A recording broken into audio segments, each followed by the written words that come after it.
নমস্কার বন্ধুরা, কেমন আছেন সবাই? পাপিয়াস কুলিনারি আর্ট অ্যান্ড ব্লগের নতুন আরেকটি পর্বে আপনাদের সবাইকে স্বাগতম। সকাল সকাল 1 কাপ চা আর 2 পিস কেক নিয়েছি। সকালের নাস্তা করে এবার রান্না শুরু করব। কালকে রাত্রে লাউ, পেঁপে এগুলো নিয়ে আসা হয়েছে, আর ফ্রিজেও কিছু সবজি আছে। সব কিছু মিলিয়ে একটু নিরামিষ তরকারি রান্না করব, আর দেখি কি রান্না করা যায়। এবার সবজি কেটে নিয়ে রান্না করতে চলে এসেছি। সবজিটা আমি বসিয়েও দিয়েছি।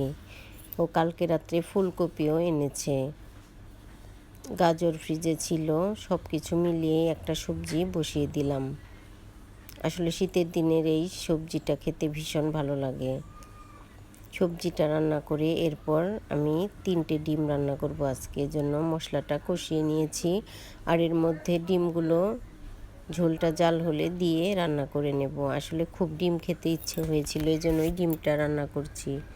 কিন্তু আজকে চিংড়ি মাছ কালকে রাত্রে আনা হয়েছে, ফ্রিজে রেখে দিয়েছিলাম, আজকে কেটেছি। তবে অল্প একটু চিংড়ি মাছও রান্না করব মুনের জন্য। আর আমার একটু ডিম খেতে ইচ্ছে হয়েছে, এই জন্য একটু ঝাল ঝাল করে ডিমটাই রান্না করলাম, আর ডিমটা একটু মাখা মাখা করে রান্না করলাম। ডিমটা আমার প্রায় রান্না হয়ে গিয়েছে। গরম মশলা গুঁড়ো দিয়ে নামিয়ে নেব।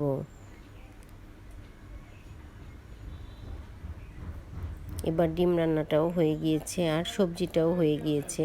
এবার শুধু চিংড়ি মাছটা রান্না করব। আর এর ফাঁকে একটু আমড়া কেটে নিয়েছি, লবণ আর মরিচের গুঁড়া দিয়ে একটু আমড়াটা খাচ্ছি। আসলে ঠান্ডা লাগলে টক জাতীয় খাবার খেতে ভালো লাগে, আর এভাবে ঝাল ঝাল করে লবণ দিয়ে আমড়া খেতে কার কার পছন্দ অবশ্যই কমেন্ট করে জানাবেন। আর আমার কাছে তো ভীষণই ভালো লাগে আমড়া দিয়ে লবণ আর মরিচ গুঁড়া দিয়ে খেতে। এবার এগুলো খেয়ে তারপর আমি চিংড়ি মাছটাও রান্না করে নেব। চিংড়ি মাছগুলো কেটে ধুয়ে নিয়েছি, আর মাথাগুলো দিয়ে একদিন মাছের মাথার পাকোড়া ভাজবো। খেতে ভীষণ ভালো লাগে এই পাকোড়াটা।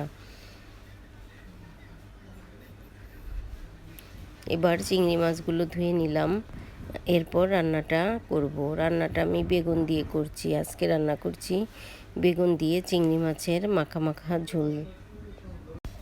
বেগুন দিয়ে মাছ রান্না করলে বেগুনের এই স্মেলটা ঝোলের মধ্যে খুব সুন্দর মতো মিশে যায়। তবে বেগুনটা আমরা কেউই খাই না, ঝোলের বেগুন। তবে বেগুন দিয়ে ঝোল রান্না করার পর এই ঝোলটার টেস্টটা অনেক গুণ বেশি হয়। এজন্য মাঝে মাঝে আমি বেগুন দিয়ে পুঁটি মাছ, তারপর চিংড়ি মাছ এগুলো রান্না করি। এবার মাছটা খুব ভালো মতো কষানো হয়ে গেছে, আমি ঝোলটা দিয়ে দিলাম। খুব অল্প করেই মাছ রান্না করছি, আর ডিম অল্প করেই রান্না করেছি। আসলে সব কিছু অল্প অল্প করেই করেছি, কারণ খাওয়া হয় না, মুখে কোনো স্বাদ নেই, খেতে পারি না। এজন্য প্রতিদিনই তরকারি ভাত এগুলো আসলে বেঁচে যায়, এজন্য আজকে অল্প অল্প করেই রান্না করছি। এবার স্নান খাওয়া দাওয়া করে তারপর বিকেলবেলা একটু ছাদে আসলাম। ছাদে অনেকটা সময় কাটিয়েছি।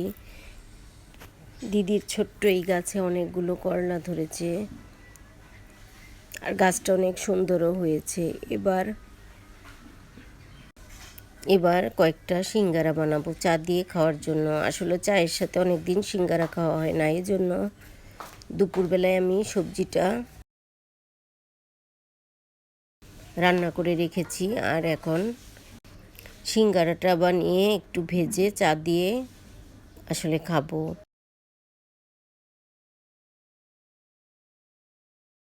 আসলে বাসায় বানানো এই সিঙ্গারাগুলো খেতে ভীষণ ভালো লাগে।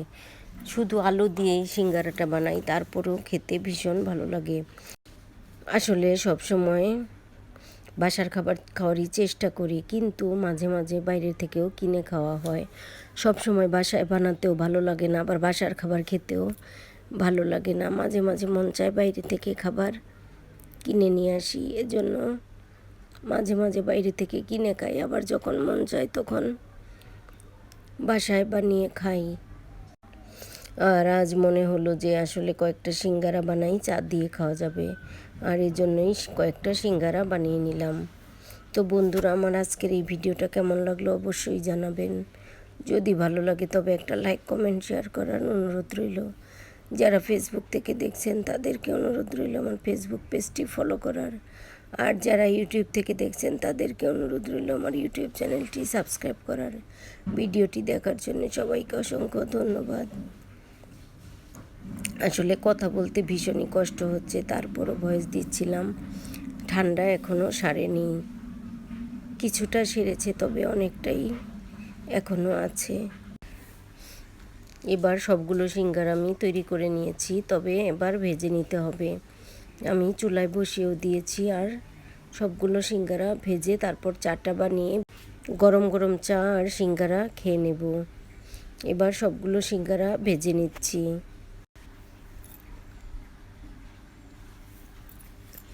কয়েকটা সিঙ্গারা আমি ভেজে নিয়েছি, আর বাকি সিঙ্গারাগুলো আমি ভেজে নিচ্ছি।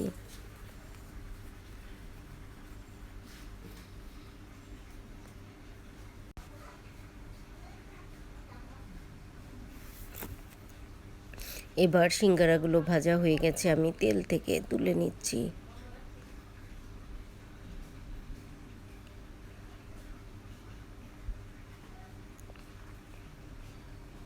এবার চা আর সিঙ্গারা খেয়ে নিলাম। এখন অনেকটা পরে, রাত 9টার মতো বাজে।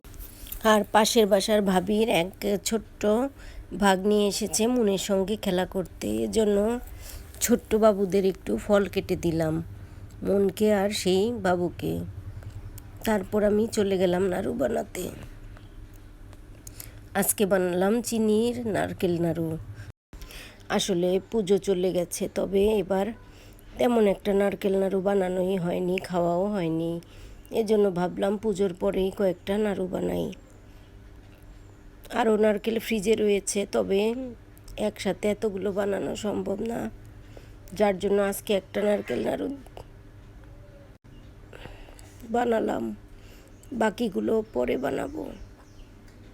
আর কালকে রাত্রে জলপাই আনা হয়েছিল, এজন্য জলপাইগুলো নষ্ট হয়ে যাবে, এজন্য খুব ভালো করে ধুয়ে আমি একটু সিদ্ধ করে ফ্রিজে রেখে দিব। পারলে কালকে আচারটা বানাবো, না হলে পরে বানাবো। আসলে সিদ্ধ করে রেখে দিলে জলপাইটা নষ্ট হবে না, যার জন্যে সিদ্ধ করে রেখে দিলাম। তো বন্ধুরা, আমার আজকের এই ভিডিওটা এ পর্যন্তই। দেখা হবে নতুন কোনো ভিডিওতে।